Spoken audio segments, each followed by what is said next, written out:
বন্ধুরা বন্ধুরা কিছু মানুষ এমন বোকা বোকা কথা বলে, কিছু মানুষ এমন বোকামি করে যেন তারা নিজেকে বিরাট জ্ঞানী ভাবে।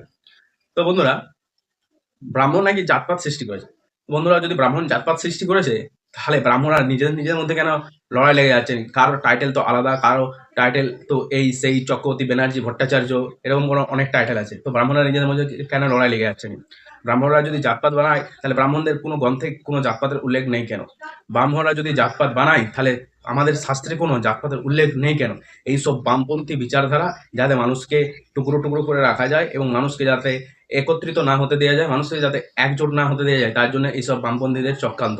এবং এইগুলাকে এই এখনকার দিনে প্রচুরভাবে উৎসাহিত দেওয়া হচ্ছে, যাতে মানুষ বিচ্ছিন্ন হয়ে যায় এবং যে যার মতন আলাদা হয়ে যায় এবং কেউ কাউকে যাতে না মানে, সেই জন্যই এরকম চিন্তা ঢুকিয়ে দেওয়া হচ্ছে। ব্রাহ্মণরা নাকি জাতপাত বানিয়েছিল। ব্রাহ্মণরা যদি জাতপাত বানায়, তো শ্রীরামচন্দ্রের অবশ্যই টাইটেল থাকা দরকার, শ্রীকৃষ্ণ অবশ্যই টাইটেল থাকা দরকার। তাহলে জাতপাতে নেই কেন? আমাদের ভগবানের টাইটেল নেই কেন? তো বন্ধুরা, এটা ভাবার বিষয় আছে। আমরা ঋগ বৈদিক কালে গেলে দেখতে পাবো, সেখানে কিন্তু কোনো জাতপাতের ব্যবসা বা ধান্দা ছিল না।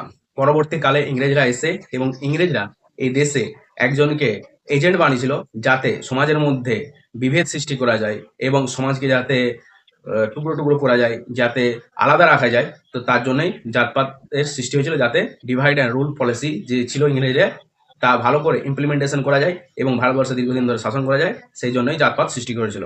তো এই প্রসঙ্গে স্বামী বিবেকানন্দ বলেছিলেন যে জাতপাত ভগবানের সৃষ্টি নয়, জাতপাত মানুষের সৃষ্টি। তো বন্ধুরা, আপনারা বুঝতে পারলেন যে জাতপাত ব্রাহ্মণরা সৃষ্টি করেনি। জাতপাত ব্রিটিশরা প্রথম আরম্ভ করেছিল আমাদের দেশে। জাতির ভিত্তিতে সার্টিফিকেট তারাই প্রথম দিয়েছিল। তো বন্ধুরা, ভিডিওটি যদি ভালো লাগে বেশি বেশি করে শেয়ার করবেন। ধন্যবাদ।